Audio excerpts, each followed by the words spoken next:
কারণ এই বাইতুল্লাহ যেমন মুসলমানদের কাছে মর্যাদার, কাফেরদের কাছেও কিন্তু মর্যাদার ছিল। এই বাইতুল্লাহ শুধু মুসলমানরাই জিয়ারত করতো না, মক্কার আবু জেহেলরাও কিন্তু বাইতুল্লাহ তওয়াফ করত। কিভাবে? তারা বাইতুল্লাহ ঢুকা উলঙ্গ হয়ে যেত, উলঙ্গ। আরো চলে বলেন নাউজুবিল্লাহ। উলঙ্গ হয়ে বাইতুল্লাহ তওয়াফ করত, আর যখন বের হতো বলতো আল্লাহ যা করছি মাফ করে দিয়েন, আযাব গজব দিয়েন না। আল্লাহ বলে এই কারণে আমি ওদেরকে ছাড় দিয়েছি, কিন্তু ছাড় দিয়েছি মাগার আমি আল্লাহ ছেড়ে দেই না। ঠিক কিনা বলে? এবার পয়গম্বর বলে চাচা যদি আমাকে ভালোবাসেন, মুহাব্বত করেন, কোরআনের তেলাওয়াতকে যদি ভালোবাসেন চাচা, তাহলে শুনেন আমি যদি আপনাকে একটা কথা বলি মানবেন কিনা? বলে এক বাক্যে মানবো।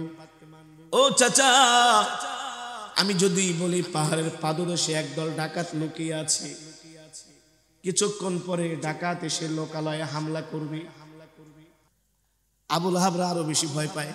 বলো কি ভাতিজা ডাকাত মানে কোন জায়গায়? বলো এখনই। লোক পাড়ায় ঠাড়ায় খুঁজি টুজি কোন এলাকায়? বলে না আছে। আল্লাহর পয়গম্বর বলে চাচা ডাকাতের কথা শুনে ভয় পাইলেন? ডাকাত যদি লোকালয়ে হামলা করে আপনার ঘর বাড়িগুলো, সম্পদগুলো তছনছ করে দিবে, কিন্তু ঘর গেলে ঘর পাবেন, সম্পদ গেলে সম্পদ পাবেন। ঠিক কিনা বলেন? কিন্তু চাচা একবারও কি চিন্তা করলেন না আপনারা এমন মূর্তির পূজা করেন যে মূর্তি আপনাদের কোনো উপকার করতে পারে না? এই মূর্তির পূজা করলে জাহান্নামের আগুনে জ্বলতে হবে। আবু লাহাব বলে ভাতিজা কি বলতে চাও? বলে বলতে চাই আসেন কালেমা পড়ে মুসলমান হয়ে যান, মূর্তি পূজা বাদ দিয়া দেন। এই কথা শোনার পরে আবু লাহাব বলে তাব্বাল্লাকা ইয়া মুহাম্মদ ফালিহাযা লিজামাতানা। এ মুহাম্মদ তুমি কি আমাকে এই জন্য এখানে ডেকেছো? এই কথা বলে আবু লাহাব আমার নবীর দিকে একটা হাত আগায় দিল, আমার নবীকে আঘাত করার জন্য। নাউজুবিল্লাহ বলেন। আল্লাহ বলে জিবরাইল, হে জিবরাইল আমার বন্ধুর গায়ে আবু লাহাব হাত দিবে, আমি আল্লাহ এটা সহ্য করতে পারি না, আমি আল্লাহ এটা মেনে নেব না। এ আবু জেহেলের, আবু লাহাবের শুধু এক হাত না, আবু লাহাবের দুই হাত ধ্বংস করে দিব আমি আল্লাহ। আল্লাহু আকবার। আবু লাহাবকে ধ্বংস করে দিব, তার সম্পদকে ধ্বংস করে দিব, সন্তান সম্পত্তি সব কিছু আমি আল্লাহ ধ্বংস করে দিব। আল্লাহু আকবার। ওদের অস্তিত্ব আমি দুনিয়ার জমিনে রাখবো না। কাদের অস্তিত্ব আছে? অস্তিত্ব আছে। আবু লাহাবের ঘর কোথায়, বাড়ি কোথায়, কোন জায়গায় ভেটকায়া পড়ে রয়েছে কে বলতে পারবে? পারবে না। আবু জেহেল ছিল এত ক্ষমতা, উতবা সাইবা ওলীদ ইবনে মুগিরারা ছিল পাওয়ারফুল নেতা, ওই টাকলা মুরাদের মতো। বেশি পাওয়ারফুল হওয়া ভালো না। বেশি পাওয়ারফুল হওয়া কি? দেখবেন যারাই ইসলামের বিরুদ্ধে বেশি কথা বলে একটার মাথায় চুল নাই। এই শয়তানি বুদ্ধি করতে করতে মাথার চুল সব পড়ে যায়। সারা রাত শুয়ে শুয়ে গেলে শয়তানি আর বদমাশি, বুঝেন না? নাম্বার ওয়ান বদমাইশ। আবার আলেমদেরকে আসে সবক দিতে, বেটা বদমাইশ, চরিত্রহীন, তোদের চরিত্রের কোনো ঠিক নাই। আবার আলেমদের দোষ ধরতে আসো, জুতা পিটা করা দরকার। বদমাইশ বেশি বাইরে গেছে, পাওয়ারফুল নেতা। সাংবাদিকরা রিপোর্ট করে কি প্রভাবশালী নেতা। আপনি সবচেয়ে বড় প্রভাবশালী তো আল্লাহ। জোরে বলেন কে? আল্লাহর উপরে আর কেউ প্রভাবশালী আছে? ক্ষমতাবান আছে? কেমন প্রভাবশালী দেখো না। তোমাদের মাথার উপরে আল্লাহ বলে একটা দুইটা তিনটা না 7টা আসমান বানাইছি। কয়টা? 7টা আসমান বানাইতে যে আল্লাহ কোটি কোটি খুঁটি ব্যবহার করেছে। খুঁটি ছাড়া কি আসমান থাকে? কথা বলে না। থাকে? খুঁটি ছাড়া আসমান থাকে না। আল্লাহ যদি চায় তাহলে থাকে। এটা আল্লাহর ক্ষমতা, আল্লাহর পাওয়ার। ঠিক কিনা বলে? আল্লাহ বলে এই যে 7টা আসমান বানাইছি, আল্লাযী খালাকা সাবআ সামাওয়াতিন তিবাকা, মা তারা ফি খালকির রহমান মিন তাফাউত ফারজিল বাসর হাল তারা মিন ফুতুর। আল্লাহ বলে তাকা, একটা দুইটা না 60টা আসমান বানাইছি। তোদের রবের কেমন পাওয়ার, কেমন ক্ষমতা, কোন জায়গা দিয়ে আসমান ভাঙবেও না, চুরবে না, ফুটাও হবে না। ঠিক কেন বলেন? খুঁটিবিহীন আসমান। চিন্তা করার দরকার আছে কি আছে না? যাদের ঈমান নাই তারাই কেবলমাত্র ইসলামের বিরুদ্ধে কথা বলে। যাদের ঈমান দুর্বল, ধর্মীয় শিক্ষা নাই, মোটেও শিক্ষা নাই, কথায় কথায় বলে আমরাও তো ধর্মভীরু মুসলমান, গোড়ার ডিমের মুসলমান। বেটা মুসলমান হইলে আবার ইসলামের বিরুদ্ধে কথা বলে কিভাবে? এসব চিটারি কথাবার্তা চলে না, বাংলার জনগণ খায় না। ঠিক কিনা বলেন? সব কিছুর আগে আমার ধর্ম, আমার ঈমান। রাসূলের সাহাবীরা ঈমান এবং ইসলাম নিয়ে কারো সাথে আপোষ করে নাই। আমরাও করব না। আমরাও কি করব না? যতদিন বাঁচবো ঈমানের উপরে বাঁচবো। ঠিক কিনা বলেন? যেটা বলতেছিলাম,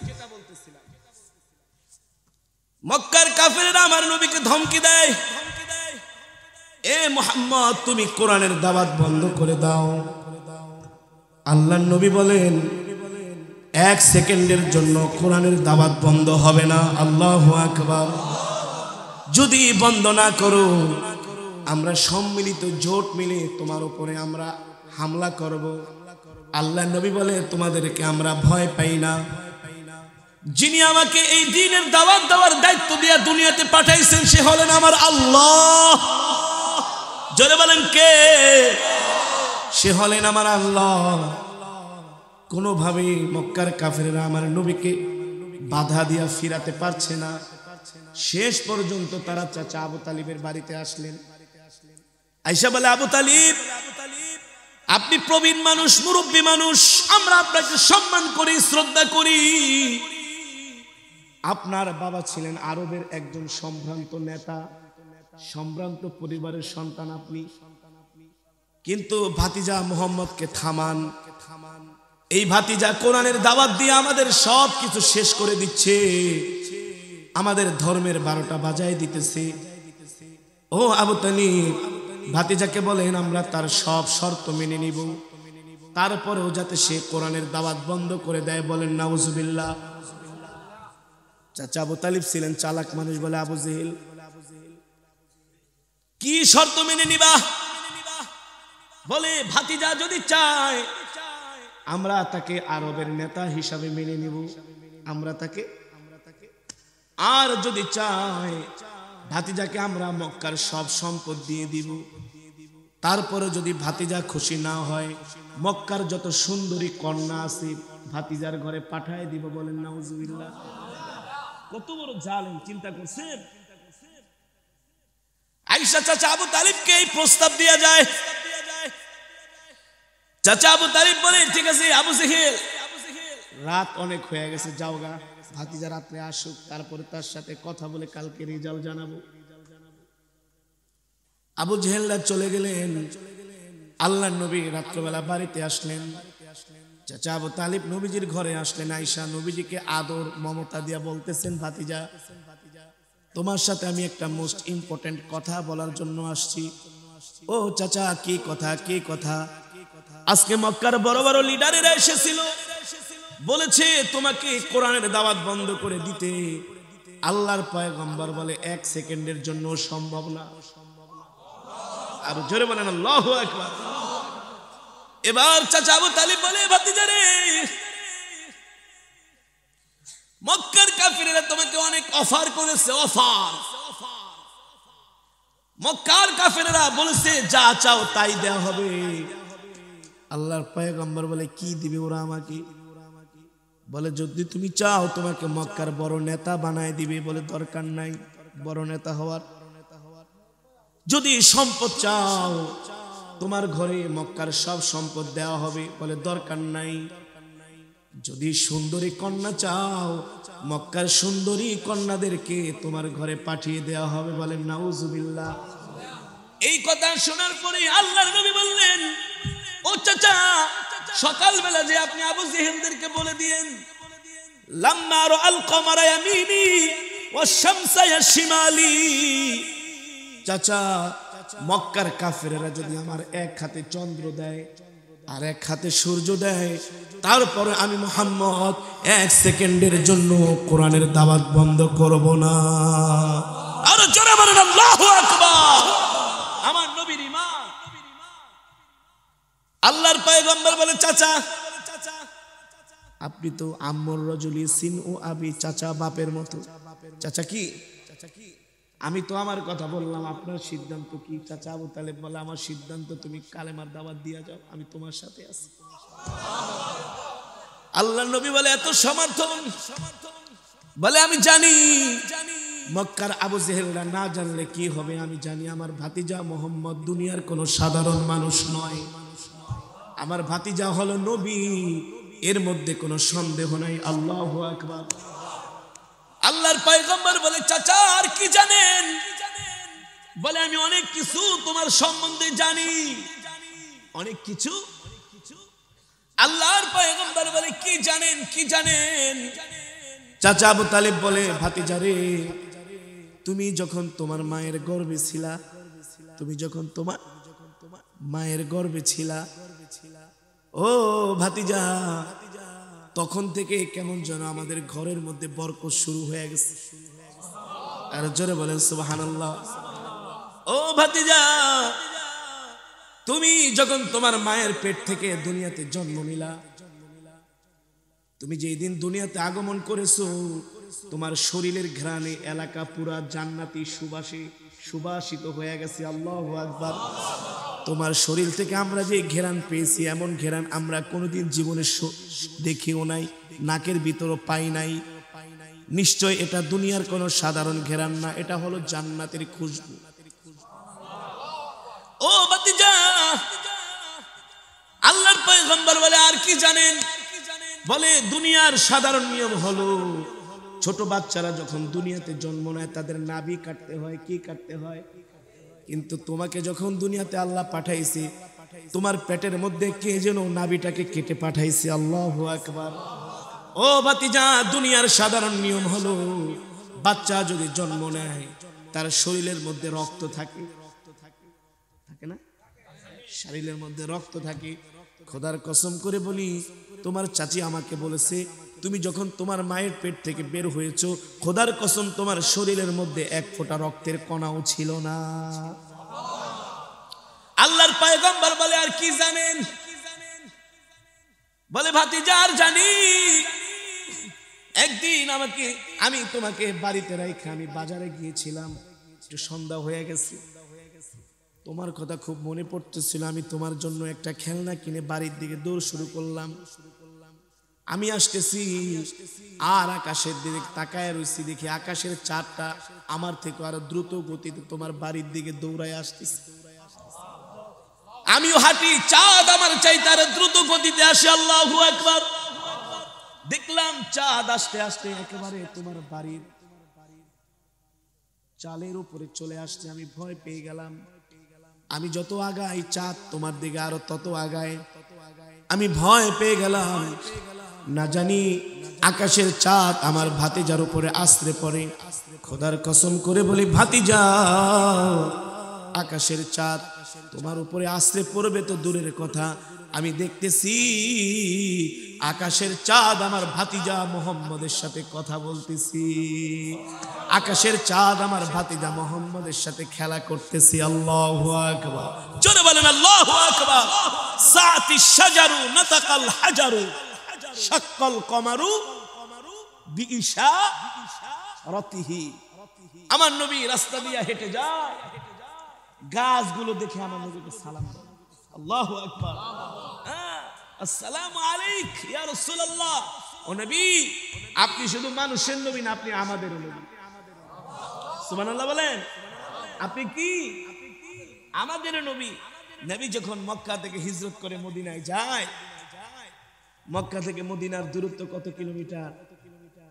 হ্যাঁ, 400-450 কিলোমিটার। সম্ভব? ঢাকা টু কক্সবাজার, এত দূরত্বের পথ নবীজি কিভাবে হিজরত করেছেন? ওই সময় তো সমতল ভূমি ছিল না, এত সুন্দর এক্সপ্রেস হাইওয়ে ছিল না, ছিল দ্রুতগামী কোনো যান ছিল না, ট্রেন ছিল না, ভালো বাস, প্রাইভেট কার কিছুই ছিল না।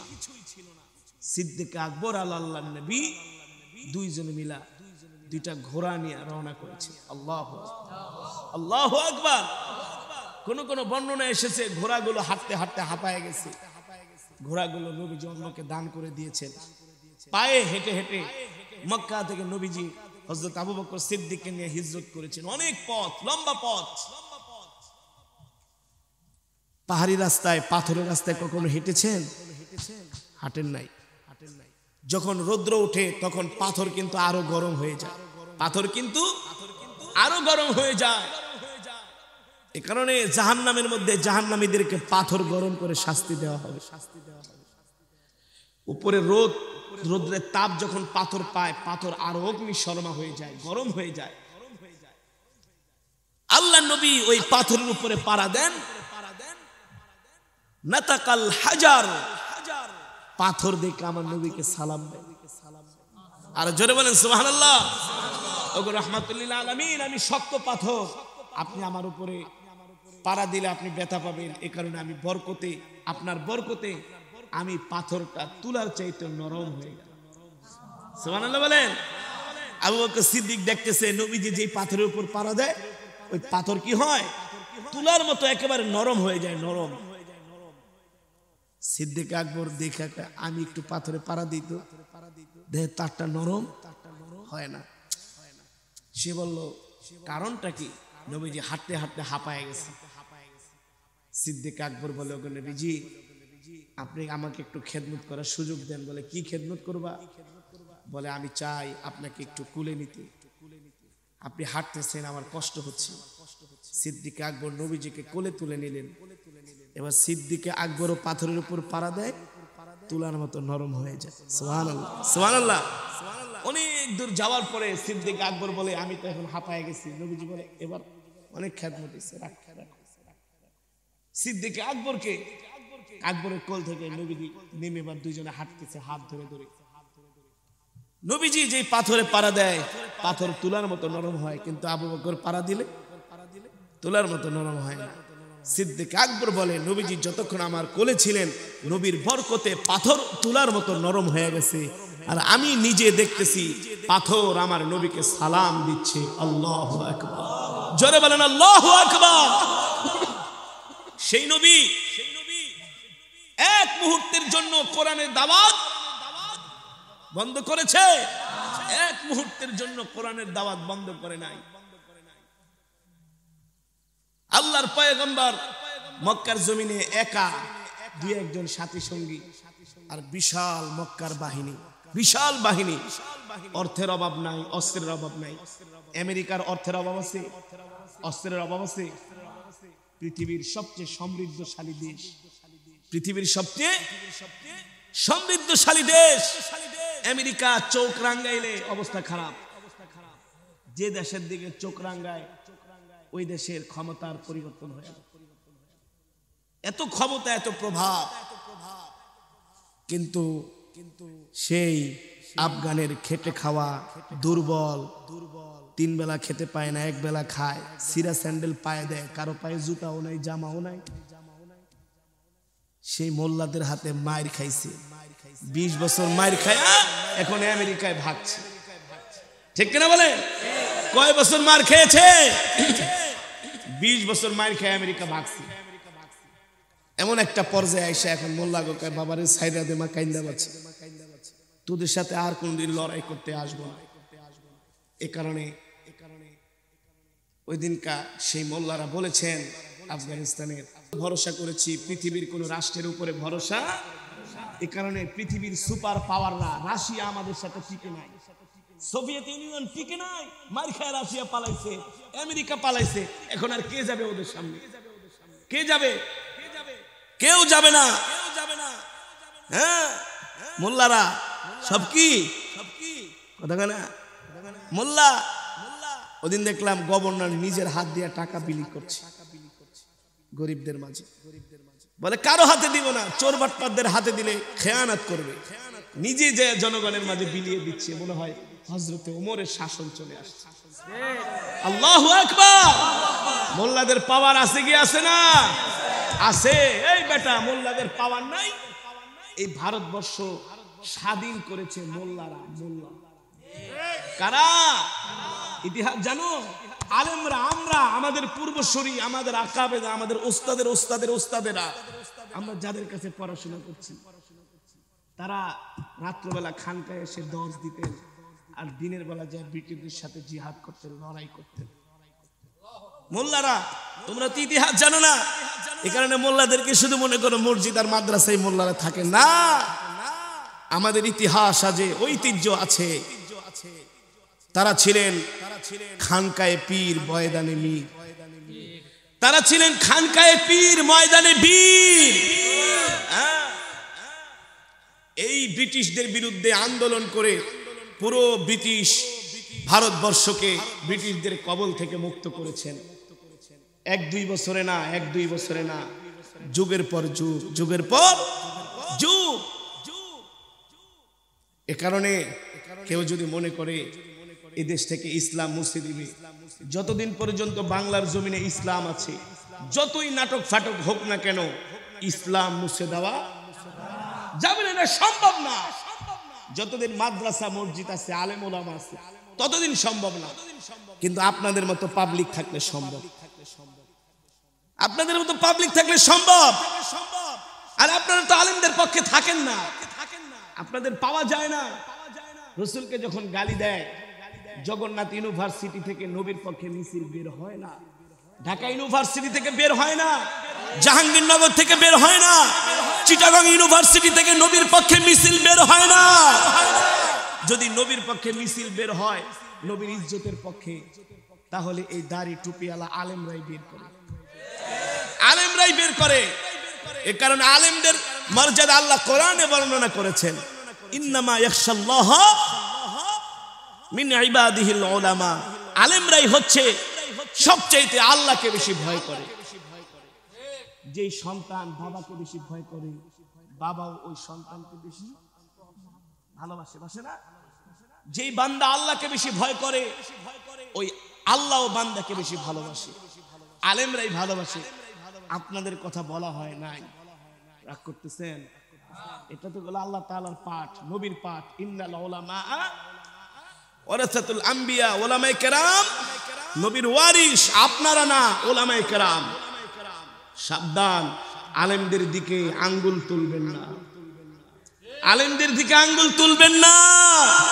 যারা আঙ্গুল তুলেছে অতীতে তারা ধ্বংস হয়েছে, ভবিষ্যতে ধ্বংস হবে। কারণ যারা সত্যিকারে নবীর ওয়ারিস, ওয়ারাসাতুল আম্বিয়া, তারা আল্লাহ ছাড়া কাউকে ভয় পায় না, পায় না, পায় না। আল্লাহ ছাড়া কাউকে ভয় পায় না। আপনারা কি করবেন?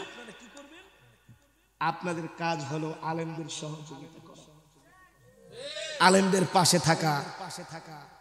আলহামদুলিল্লাহ, বাংলাদেশের মানুষ আলেমদেরকে এত ভালোবাসে, সারা বাংলাদেশের মানুষ আলেমদেরকে এত ভালোবাসে। রাস্তায় বের হতে পারি না, সাধারণভাবে চলাফেরা করতে পারি না, রাস্তায় দেখলে মানুষ এসে বুকে জড়ায় ধরে, হুজুর আপনাদেরকে অনেক ভালোবাসি, অনেক ভালোবাসি। মনে করবেন না আপনাদেরকে ভুলে গেছি, হুজুর আপনাদেরকে ভালোবাসি।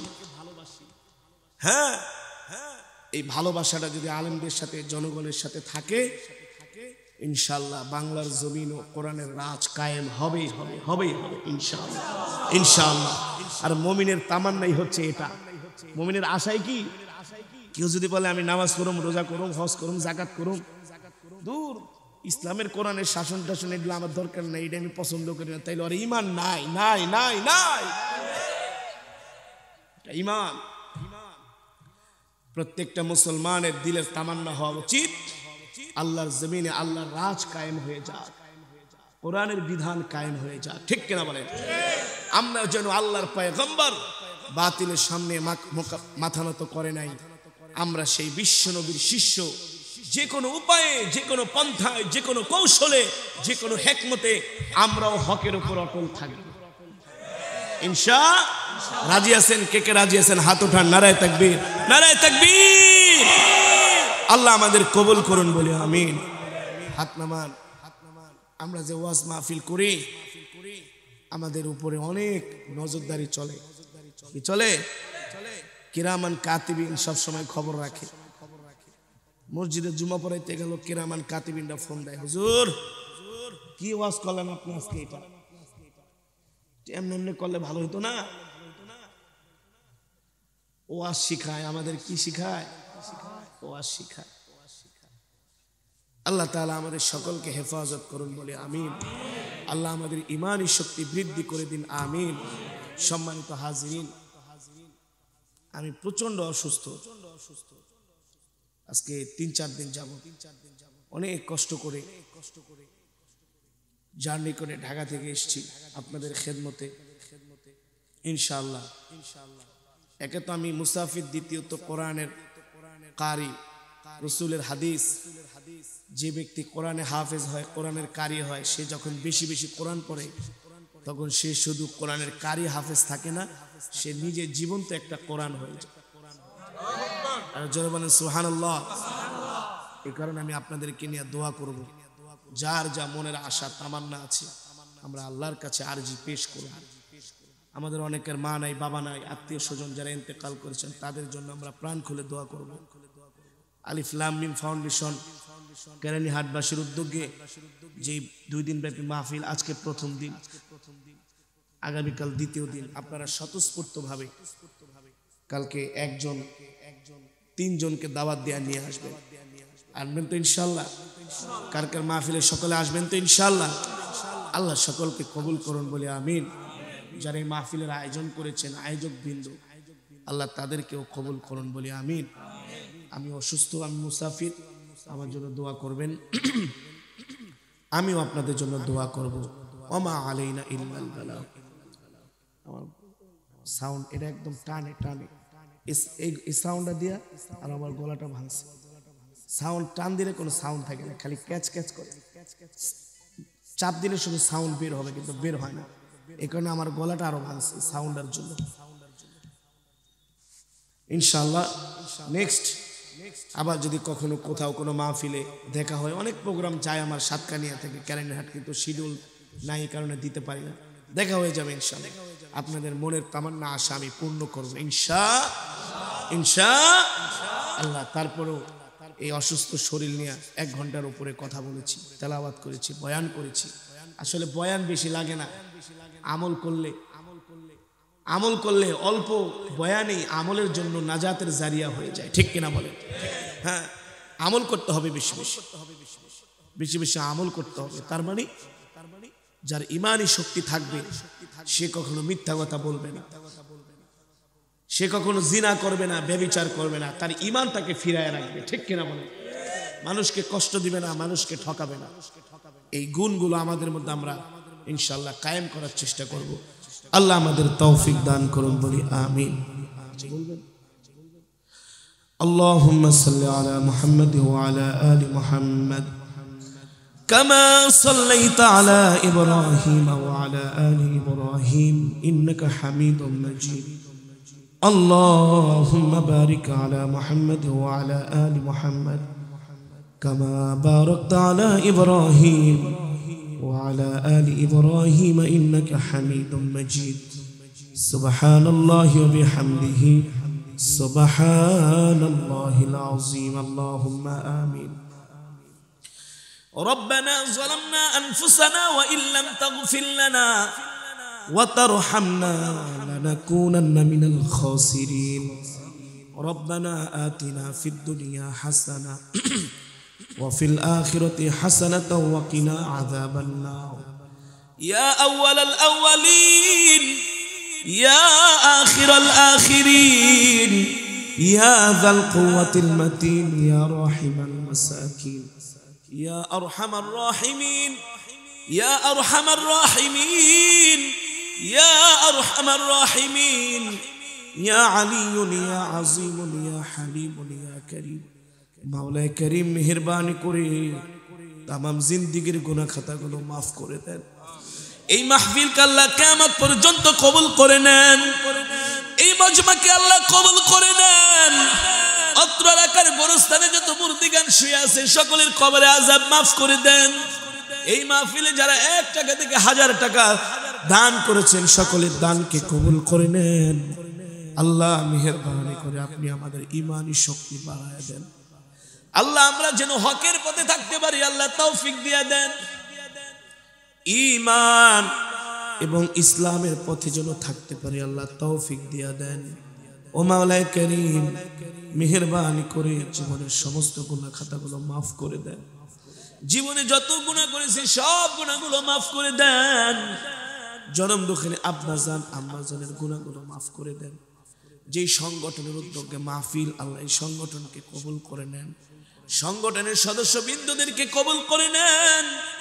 আল্লাহ আজকের মাহফিলে যারা উপস্থিত হয়েছে আপনি কাউকে খালি হাতে ফিরায় দিয়েন না। সকলের মনের নেক মাকাসদগুলো পূর্ণ করে দেন। রব্বির হামহুমা কামা রব্বায়ানি সগীরা রব্বির হামহুমা কামা রব্বায়ানি সগীরা। মাওলা রে জানি না কোন দিন মৃত্যুর পরোয়ানা